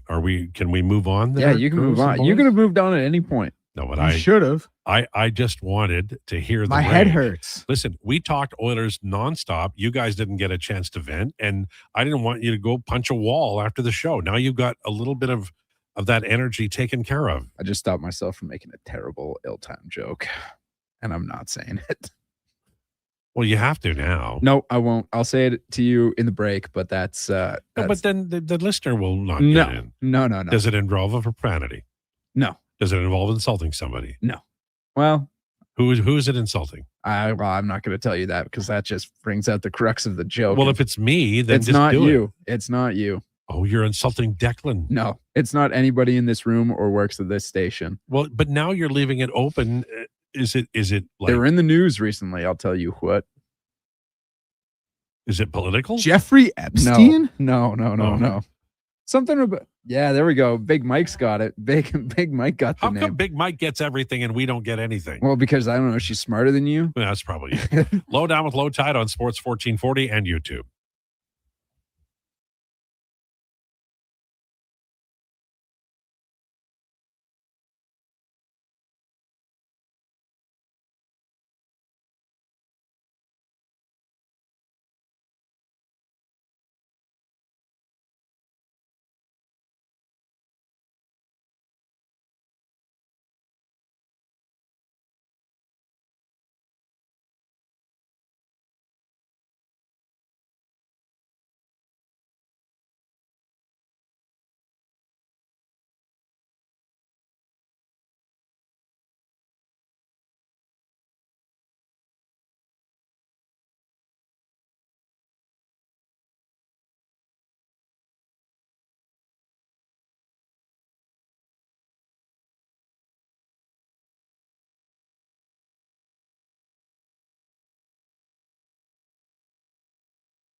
breaking down the fine art of sports, one rep at a time. The Lowdown with Lowetide. Thanks for checking out Sports 1440. Presented by Wolf GMC Buick. We're making it easy. WolfGMCBuick.com.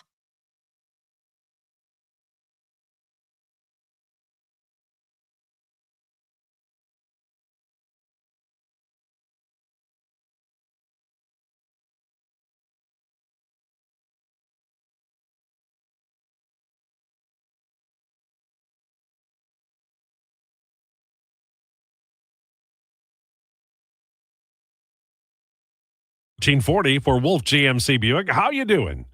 Well, we just had a spirited session as two members of this show did everything but, swear.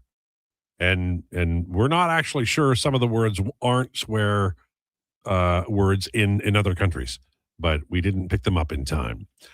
It's time now for Declinations, a more calm, cool-down session for Declinations. Brought to you by Elks Nation. Check out the new website, elksnation.ca, article, podcast, and more, breaking down the green and gold, the most in-depth Double E football coverage online, elksnation.ca. It's Declan Krueger. Ayo, NCAA, Declan NCAA, college basketball, man. Ooh, is there anything better than the NCAA tournament? Well, I will say this. The one thing I can say about the NCAA tournament before I cough, meant to turn the mic off, is they stagger the games in the first week, like the Wednesday, Thursday, or whatever it is. They stagger the games, so I get to watch. You're rolling over to this and you're rolling over to that. That's the excitement for me. I love that. I love it. Because the thing about the NCAA tournament is, like, even if you don't know anything about the tournament or about the teams, like, you're filling Roberts State. Yeah. You're filling out a bracket, and here's the thing, like, everyone's filling out a bracket, and then the person in your office who hasn't watched a game all year, probably doesn't even know all 68 teams in the field, they do better than you. Your girlfriend who picks based off the mascot, she does better than you. All those things. But I wanted to get pardon. Well, she's probably smarter than you too. But not when it comes to college basketball. No chance. I don't know. Well, here's what I wanted. I wanted to kind of look into some of the teams that I think can actually win it, because you give me some heat for not being an analytics guy. Well, what I give you heat for is just disregarding it totally. I don't disregard it totally. I disregard some of them. Like, I'm not the biggest expected, the expected goal for percentage. Like, listen, let me say this really quickly before I get into college basketball. Like, if you have an expected goal for percentage of 60% in November, but your actual goal for percentage is 40, I understand that, things are going to reset to the mean and things are going to adjust, and you probably won't be. That's very fair. But if it is May and your expected goal for percentage was 70% and your actual goal for percentage was 40%, all that means is that 30% of the time it was left on the table. Well, so, also you like the year, it wouldn't be like that. The year has gone on. So they would regress. That would obviously be like an extreme example. Yeah. But my point being, I love Ken Pom. Yes. So Ken Pom is that's not a coffee or a pop. It's a thing. It is not an energy drink. It is a college basketball metric. So since the year 2000, prior to last year, there had been 4 teams with a Ken Pom net rating of 35 or higher. 2 of those teams won the national championship. 1 of those teams was a runner-up. 1 of those teams was a Final Four team. Now, last year, funny enough, all 4 seeds had a net rating of over 35. They all made the Final Four. So 35 is like a historically good benchmark for Ken Pom.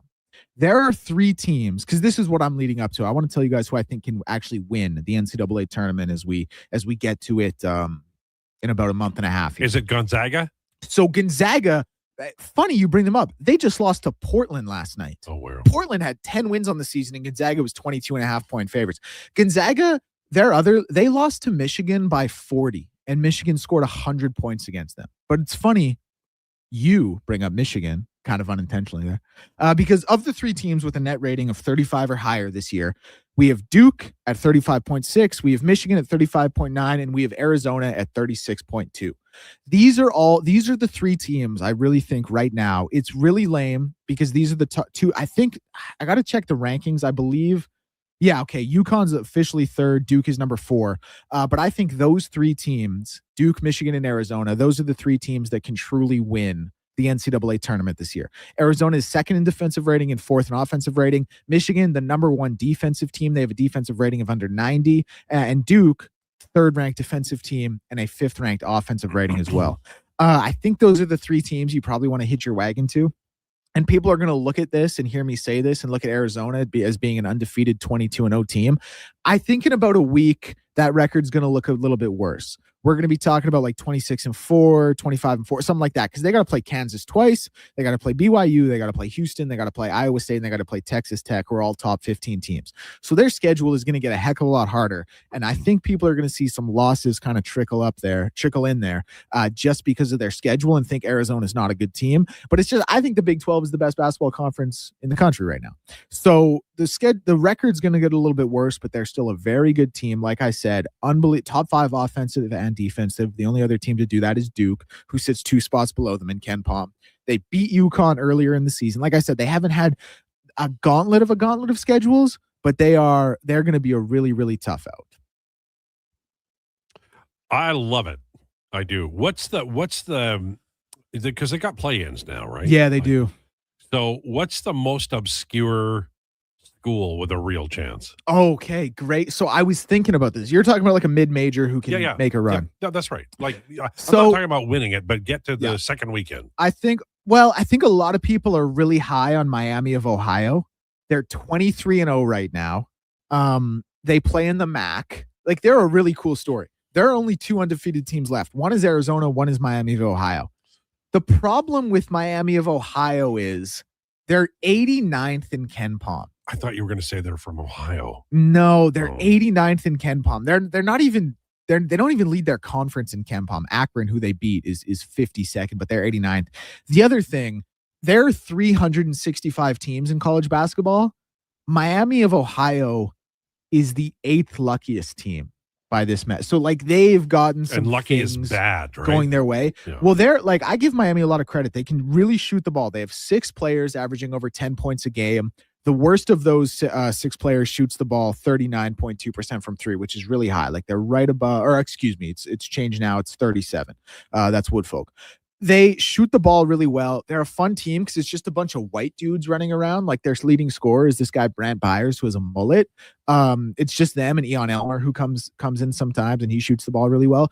Like I think people are going to fall in love with Miami as a popular pick during March Madness, because of what their record is, and because they're just kind of like a fun team to root for. Like they're a MAC team that's undefeated 23 games into the season, one of only 2 teams left. Who doesn't want to root for that? But the reality is they're a lucky team. They're not a great team really by any of the advanced metrics. I don't know where they're going to be seeded. Last I saw, Lenardi has them as an 11 seed. And do I like them to win a game as an 11 seed? Yeah. But to go deeper than that, like I'm just not so sure. Basically what I'm gearing up to say is be weary of Miami of Ohio, because I think they're going to be a very pick, and be weary of them. Not only do they not have a quad 1 win, they don't even have a quad 1 game played. They only have 2 quad 2 games played, and they're 2-0. The rest are quad 3, 4, and worse. So if you're looking at like a real mid-major, I would look at St. Louis.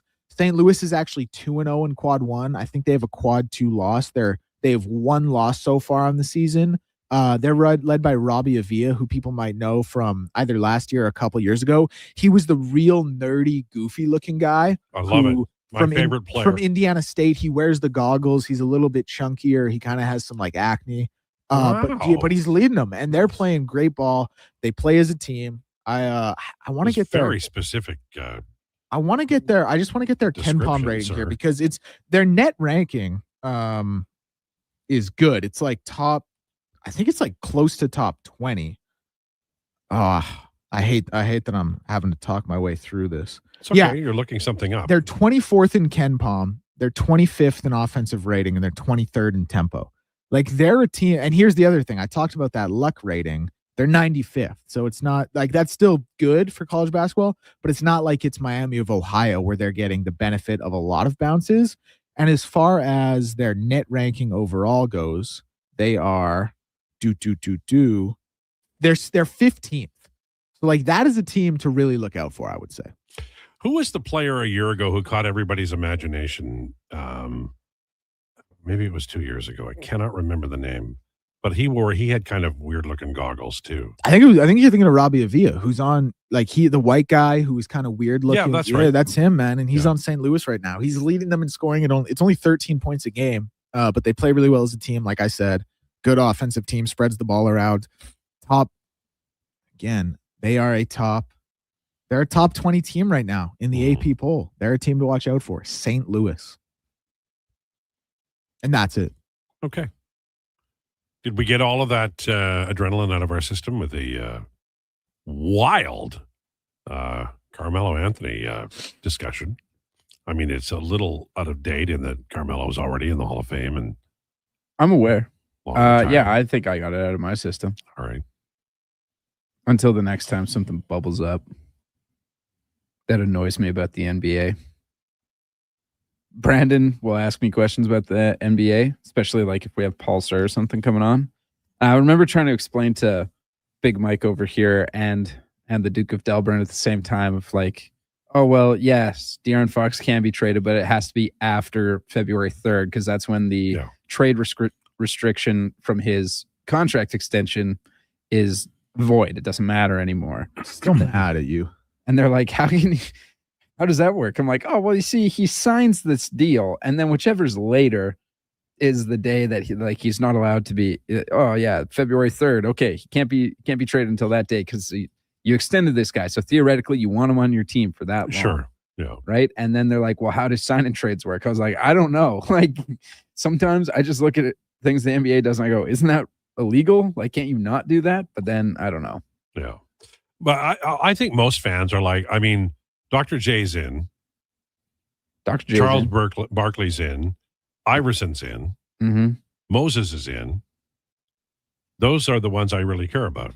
Like those are the bad. Your those are all-time 76er starting lineup? Yes. All right. But like I don't have a problem with any of those guys going in. Well, yeah. You shouldn't have a problem with any of that's going on. I hate to be the guy who's like, well, Captain Obvious. You know, I mean, if you want to pick one guy, found in kitchen. If you want to pick one guy who doesn't belong in the Hall, Wilt's in there. Maybe take him, but the other 76ers belong. 2 rings. I know, I'm teasing you. But I don't think Carmelo is a Knicks fans didn't complain when he went in. I guarantee it. No, probably not. I complained think a lot wrong. more when he was there. I think you're wrong because though. they didn't win. I listen, I can be wrong and still like understand the fact that I'm wrong, but see where I'm coming from in my point of view and be like, I feel justified. Can we agree that Duke shouldn't win anything ever for the rest of my life? Why? They got a real shot this year. Oh, I thought you were talking about Brandon for a second. I was like, oh no, weird. Duke can fill his hat. I don't care what he does. I hope he wins the lottery. Yeah, me too. Of course, working with us, he's already won the lottery. But no, but like I'm just tired of Duke. I've been tired of Duke since Christian Laettner. The OG Duke bully. Scott says, what's your thought on North Carolina State? The Wolfpack. Yeah, sorry. I recorded over Connor's clip, so I'm just geeking out a little bit here. Do you want us to move on without you? Yeah, kind of actually. Okay. That's right. Sorry, guys. NC State, Twitter download. Sorry, ACC's a tough league. I like NC State. They play a good defensive game. More on them next week. Let's move on from Declan and talk about Declan screwed up. He recorded over Connor's. It happens, Wow. you know. It happens to the best of us. And that's too bad. What's his penance? Does he have to? His penance is he's got to find clips in the next 2 minutes, essentially, to record for Connor before he comes in the room. God. So should we Twitter downloader, baby, get on there? So did we delay? Do we delay here? No, I don't. I think we give him his 2.5 minutes essentially. He's got the music. He's got his intro. Well, he can start playing the music, but he can start playing it late, and then his update can be like, "Oh, Tariq Skubal won his arbitration," and that's it. Like that. Yeah. Coming up, it's the Jason Gregor show. You know, remember that time he knocked the phone out of your hand? That was funny. Yeah, Big Mike, don't ever let that happen to you. Okay. Lowetide wasn't even here for that. We can agree though that like if we ever got into like a boxing match, we'd all be bleeding on the floor. 1-1. He'd be a solo act. First round, first pick. Like, unless Big Mike over there's got a left we don't know about. I just feel like it would be over in a hurry. Yeah, he will often ask me, "Hey, we should do a Sports 1440 boxing tournament. You like that idea? And I go, no, I don't like that idea. No, You it's know? always the guy who's good at it that's suggesting that. Like it's the same thing I do to my friends. I suggest we should be doing something. They're like, well, why do you want to do that? I was like, I don't know. I just want to look awesome in front of you guys, clearly. Like, and then you play that goofy game of yours in the basement on Sundays. Oh, Dungeons and Dragons? Yeah. Okay, well, there's no winners or losers in that game. Well, So I think there's losers. All right. Thanks so much for tuning into the Lowdown. Jason Krueger next. Enjoy your day.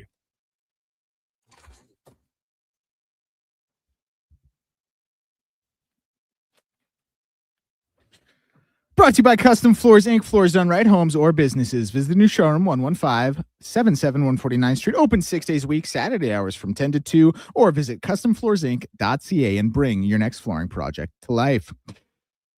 Edmonton Oilers news is Josh Szymanski and Calvin Pickard have been sent down to the Bakersfield Condors. News around the sporting world. Team Canada set to make a decision on Brayden Point this weekend. Jonathan Hubert out for the season, set to undergo hip surgery. Lakers trading Gabe Vincent in 2032 second to the Atlanta Hawks for Luke Kennard. Pacers sending Benedict Mathurin, Isaiah Jackson, and 2 first-round picks to the Clippers for Zubac and Kobe Brown. And the Pelicans trading Jose Alvarado to the Knicks. Sources tell ESPN. I'm Declan Krueger. This has been a Sports 1440 update.